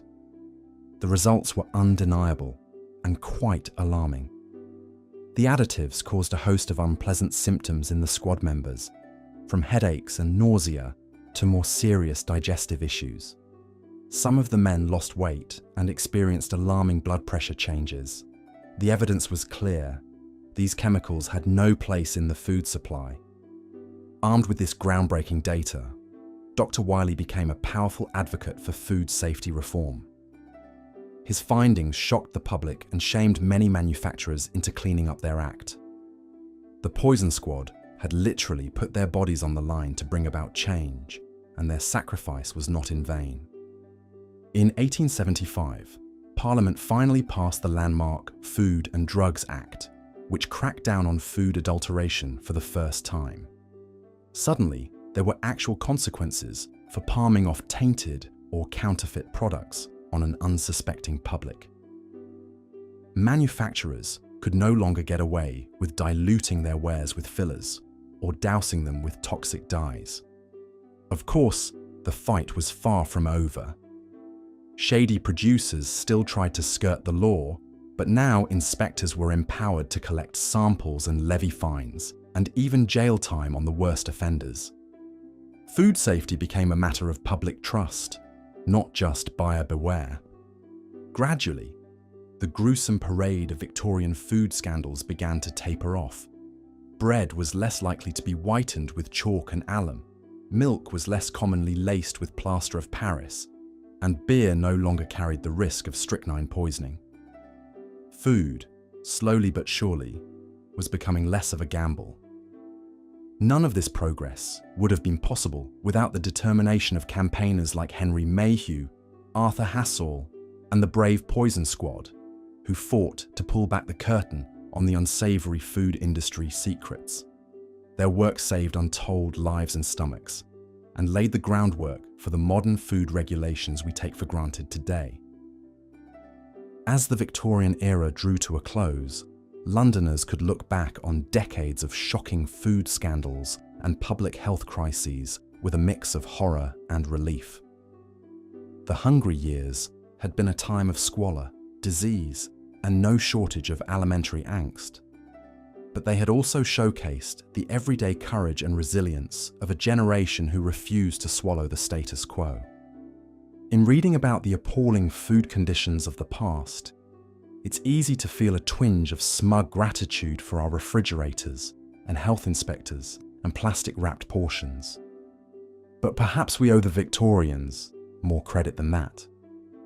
After all, they were the ones who finally said enough and began the long, slow work of making food safe for everyone. Their hard-won victories may seem quaint or old-fashioned to us now. A law against alum in bread, a fine for watering down milk. But those early food reformers were radicals in their time, daring to envision a world where food was more than just fuel, where a simple meal didn't have to be a dance with death. So the next time you sleepily shuffle to the fridge for a midnight snack, take a moment to savor not just the food, but the freedom of it. The luxury of not having to worry about being poisoned or swindled with every bite. And spare a thought for the unsung heroes of the Victorian era who fought to make that possible, so that you could one day eat in peace. Sweet dreams, dear listener, and bon appetit.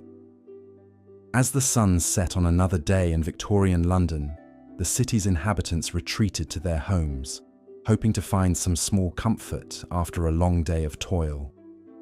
For many, that comfort came in the form of a humble meal, a moment of respite from the hunger that gnawed at their stomachs. But little did they know, the very food they relied on to sustain them was slowly poisoning them from within. In the dimly lit kitchens of the poor, families gathered around meagre portions of bread and tea, unaware of the horrors that lurked within each bite and sip. The bread, once a symbol of nourishment and life, had become a source of deception and danger. Bakers, driven by greed and desperation, took to adulterating their flour with alum, chalk, and other unsavory substances, all in the name of stretching their profits just a little bit further. The result was a loaf that looked deceptively wholesome on the outside, but harbored a host of health hazards within. And then there was the tea, the beloved beverage that had become a staple of British life. But even this small comfort was not immune to the schemes of unscrupulous merchants. They mixed tea leaves with leaves from other plants, sheep dung, and toxic dyes, creating a brew that was as dangerous as it was flavorful. The poor, who could barely afford the luxury of tea to begin with, were unknowingly sipping on a concoction that could slowly erode their health. But perhaps no food scandal was as shocking as the swill milk trade. In the squalid city dairies, emaciated cows were kept in filthy, cramped stables, fed on nothing but the swill left over from distilleries. The resulting milk was thin, bluish, and teeming with bacteria, yet it was sold to unsuspecting families as a wholesome source of nutrition. Infants, whose delicate systems were particularly vulnerable, often fell victim to the tainted milk, their lives cut tragically short by the very substance meant to nourish them. One man who witnessed the horrors of the swill milk trade firsthand was Henry Mayhew, a journalist and social reformer. Appalled by what he saw, Mayhew took it upon himself to expose the truth behind the dairy industry's dark underbelly. In a series of damning newspaper articles, he painted a vivid picture of the suffering endured by both the cows and the humans who consumed their milk. His words sparked outrage among the public, and slowly but surely, the tide began to turn against the swill milk trade. But the fight for safer food was far from over. In the meat markets of London, rotting carcasses were doctored with sulfites and red dye to appear fresh, then sold to unsuspecting customers. Sausage makers, ever eager to cut corners, mixed sawdust, old meat, and even the flesh of dogs and horses into their products, creating a cheap but potentially lethal meal. One such sausage maker was Thomas Otter, who earned the dubious title of the Sausage King for his ruthless business practices. Otter made a fortune by selling tainted sausages to the poor, his pockets lined with the profits of their misery. But even as he grew rich, the people who consumed his products suffered, their bodies weakened by the very food they ate to survive. As the years passed, the toll of adulterated food on the health of Londoners became impossible to ignore. Children wasted away from malnutrition, their growth stunted by a diet lacking in essential nutrients. Adults succumbed to a host of illnesses, their bodies slowly poisoned by the chemicals and filth that pervaded their food. It was a silent epidemic, one that ravaged the city's poorest and most vulnerable citizens. But amidst the darkness, there were glimmers of hope. Men like Arthur Hill Hassall, a chemist who dedicated his life to exposing food adulteration, worked tirelessly to bring the truth to light. Hassall spent countless hours in his laboratory, testing samples of tea, bread, and other staples for signs of contamination. His findings, published in a series of reports, shocked the nation and galvanized support for reform. And then there was the tragic case of the Bradford sweets poisoning, where 21 people lost their lives after consuming candy colored with toxic dyes. The incident was a stark reminder of the dangers lurking in even the most innocuous of treats, and it fueled the growing clamor for change. Slowly but surely, the tide began to turn. The passage of the Food Adulteration Act in 1860 marked a key milestone in the fight for safer food, as did the formation of groups like the Poison Squad, a band of brave volunteers who willingly subjected themselves to tainted food in order to prove its dangers.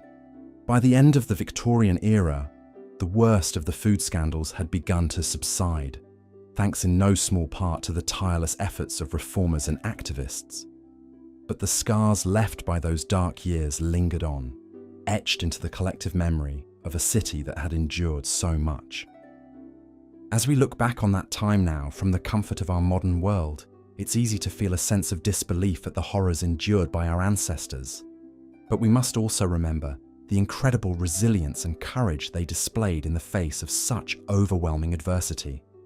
The Victorians who lived through the hungry years were a testament to the indomitable human spirit, and their legacy lives on in the food safety regulations and standards we enjoy today.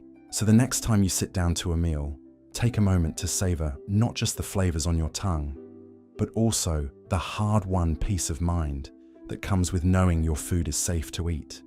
And spare a thought for the brave souls who fought to make that possible, the unsung heroes of a bygone era whose struggles paved the way for the abundance we now enjoy.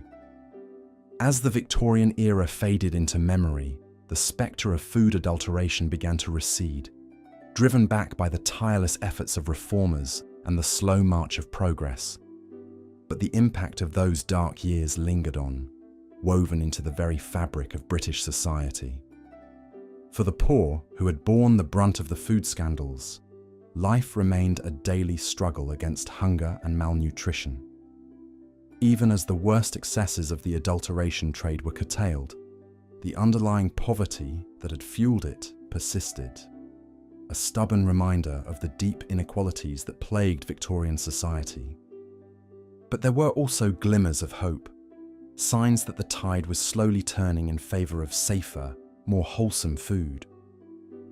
The rise of the cooperative movement, with its emphasis on quality and transparency, offered a glimpse of a better way forward, and the growing middle class, with its increasing demand for purer, more reliable products, helped to drive a gradual shift in the food industry towards higher standards and greater accountability.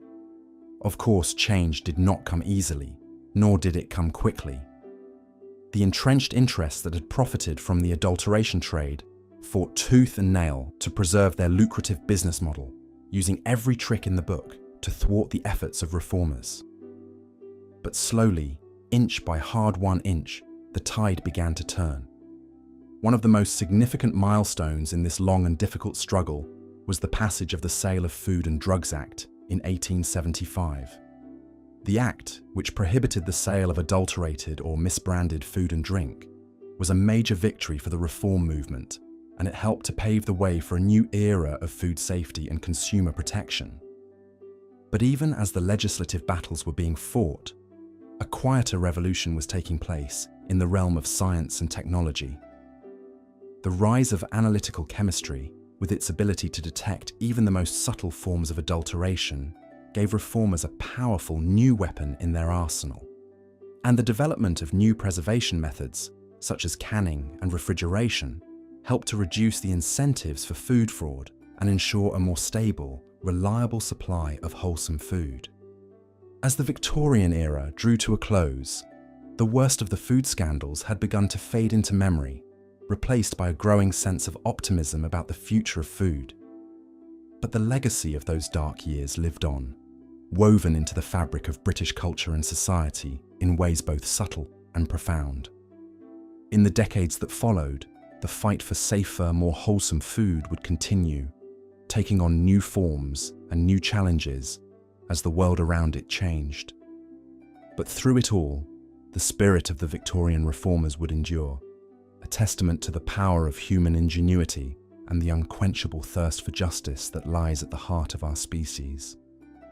And so, as we look back on that distant era now, from the vantage point of our own time, we can see in it both a cautionary tale and a source of inspiration. The struggles of the Victorians remind us of the dangers of unchecked greed and the importance of vigilance in the face of those who would put profit above public health. But they also speak to the incredible resilience and courage of the human spirit, and the power of ordinary people to bring about extraordinary change. In the end, perhaps that is the true legacy of the Victorian era's food scandals. Not just the darkness and despair they inflicted, but also the light and hope they ultimately inspired. For in the face of even the most daunting challenges, the human spirit has a way of rising up, of finding new paths forward and new ways to build a better world. And so, as we drift off to sleep, our bellies full and our minds at ease, let us spare a thought for the brave souls who came before us, the men and women who fought so hard to make our modern abundance possible. Let us honor their memory by cherishing the gifts they gave us and by working in our own small ways to carry forward the torch of progress they so nobly bore. For in the end, the story of food is the story of us all, of the endless struggle to nourish and sustain ourselves in a world that is not always kind. And in that struggle, we are all united, bound together by the common threads of hunger and hope, fear and fortitude. So let us take comfort in that unity, in the knowledge that we are all part of a great and ongoing tapestry, woven from the countless small acts of courage and compassion that make up the human experience. And let us face the challenges of our own time with the same spirit of determination and resilience that carried the Victorians through their darkest hours. For in the end, that is the true legacy of history. Not just the tales of great deeds and grand achievements, but also the quiet, everyday heroism of ordinary people, doing their best to make the world a little bit better, one small act at a time. And so, as the last embers of the day fade into the gathering dusk, let us close our eyes and drift off to sleep, secure in the knowledge that we are part of something greater than ourselves, a grand and enduring story that stretches back through the ages and forward into the uncertain future. A story of struggle and triumph, of darkness and light, of the unending resilience of the human spirit in the face of even the most daunting odds. A story that, in the end, is the story of us all. As the 19th century drew to a close, the fight for safer food was far from over, but the tireless efforts of reformers like Arthur Hassall and the Poison Squad volunteers had begun to turn the tide. Their work shone a light on the dark underbelly of the Victorian food industry, exposing the unscrupulous practices that had gone unchecked for too long. The Food Adulteration Act of 1860 and the Food and Drugs Act of 1875 were important milestones, but changing entrenched ways would prove to be an uphill battle. Food manufacturers and merchants had grown accustomed to cutting corners and maximising profits at the expense of public health. Weaning them off adulterants and deceptive practices would require constant vigilance. But brick by brick, the foundation for modern food safety standards was being laid. Local health inspectors, armed with new legal powers, began making regular checks on food sellers. Fines and even jail time awaited those caught peddling adulterated or unsanitary goods. Slowly but surely, the idea that food should be safe, wholesome, and exactly what it claimed to be started to take root. Of course, the road ahead was long. Well into the 20th century, scandals would continue to crop up, revealing that the food supply still had weak points. But each new revelation was met with public outcry and calls for stronger regulations. The Victorian reformers had set the wheels of change in motion, and there would be no turning back. As we look back on this tumultuous chapter in history, it's easy to recoil in horror at the thought of drinking swill milk or eating lead-laced candy. But we must also remember the incredible resilience of the Victorian people. They endured the hungry years with a stoicism and courage that is hard to fathom today. For the poor, adulterated food was often the only food they could afford. They knew it might make them sick, but the alternative was starvation. For the middle and upper classes, the risks were less stark, but no less real. Every bite of bread or sip of tea was a gamble. Would it nourish or poison? It was a question that lurked in the back of everyone's mind. Yet despite the daily threats to their health, the Victorians soldiered on. They went to work, raised families, and built an empire that stretched around the globe. They did not let the fear of tainted food paralyze them. Instead, they fought back in ways big and small. Some, like Henry Mayhew and Arthur Hassall, used the power of the press to expose wrongdoing and demand change. Others, like the brave Poison Squad, volunteered their own bodies to the cause of science. And still others, the nameless masses, simply refused to accept the status quo. They complained to shopkeepers, boycotted bad actors, and made their voices heard. It is this spirit of defiance in the face of adversity that we should remember most about the Victorians. Yes, their food was often adulterated and unsafe, but they did not let that define them. Instead, they fought for something better. A world where food could be trusted and where no one had to live in fear of their next meal. As we drift off to sleep tonight, let us spare a thought for those who came before us. The Victorians lived through some of the darkest days in the history of food, but they emerged on the other side with their heads held high. They left us a legacy of courage, determination, and an unwavering belief in the power of change. And so, my friends, as we close this chapter on the trials and triumphs of Victorian food, I leave you with a gentle reminder. The next time you sit down to a meal, take a moment to savor not just the flavors on your tongue, but the hard-won safety and abundance that we so often take for granted. It is a gift that was bought with the blood, sweat, and tears of those who came before us. Thank you for joining me on this journey through the annals of culinary history. I hope you found it as fascinating and eye-opening as I have. If you enjoyed this little foray into the past, I invite you to like this video and subscribe to the channel. There are always more stories to tell and more lessons to learn from the fascinating foibles of our ancestors. But for now, my weary traveler, it's time to rest. Let the gentle currents of history carry you off to a peaceful slumber. And may your dreams be filled not with the horrors of Victorian food, but with the hopes and aspirations of a people who refuse to be beaten by adversity. Good night and sweet dreams.